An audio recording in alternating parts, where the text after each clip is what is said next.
This is not meaty bread, it's a burger. And this is not cheesy liquid, it's queso. And this is not brothy rice, it's curry. I'm excited that this brothy rice trend is getting people to expand their palate. But if you could call bean water espresso, then you could call these dishes by their original name. Today I'm making Fijian Indian curry. Fijian curry is a little different than Indian curry. First off, Fiji is an island. You get a lot of the tropical flavors. It's very similar to curries you'll find in Jamaica, Trinidad, or Guyanese curries. Fijian curries tend to be lighter, brothier, actually perfect for soaking into rice. I grew up eating different types of brothy rice. This one I chose because I think chicken curry is very much of a staple. My aunties would actually make this for the whole family. Over 10 people. It really is more like good home cooking. It's not like restaurant food. Before we get too far in, let's make the ginger garlic paste. So this is a mortar and pestle. I definitely recommend investing. I grew up with one of these. Brings out more flavor of the food. First, we're gonna add about thumb size of ginger. I'm gonna be using a Thai chili pepper. Just a little bit of salt, so when you're pounding it, it doesn't go all over the place.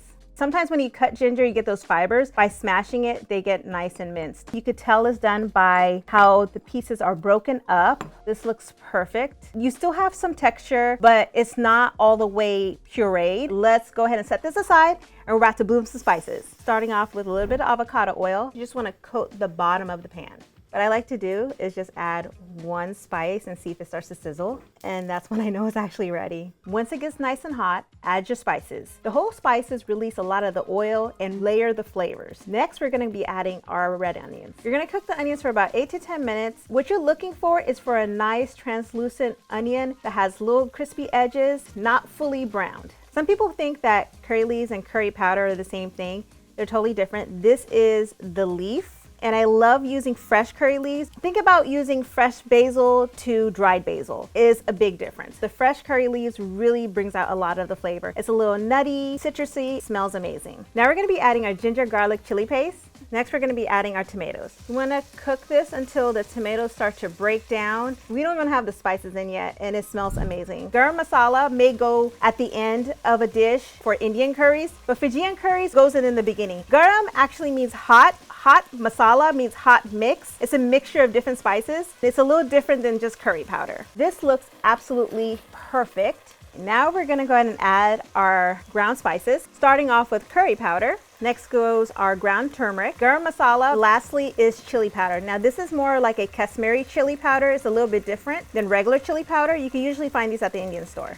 Go ahead and mix it all together. Let the ground spices bloom for about 1 to 2 minutes. If I feel that it's a little too dry, I like to add a little bit more water just to make sure that the spices doesn't burn. Burnt spices will give it a bitter taste. I really want to make sure you do not use the boneless, skinless chicken thighs. The broth is going to be flat. Keep the bone and keep the skin. And this is where I like to add the salt. This is going to cook for about 10 to 12 minutes. If you see it's starting to cling to the pan on the bottom, just add a little bit of water so all that flavor gets released.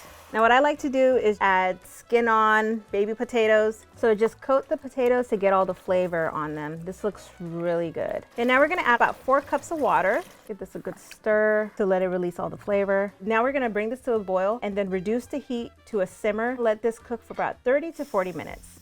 Okay. Wow, this looks so good. Oh, this is perfect. And it has the right amount of kick as well. I like to add a little bit of lemon. And what this does is really brightens up the flavor. Start off with half and see if you need to add another one. Lastly, the cilantro. I like to add a lot of cilantro actually.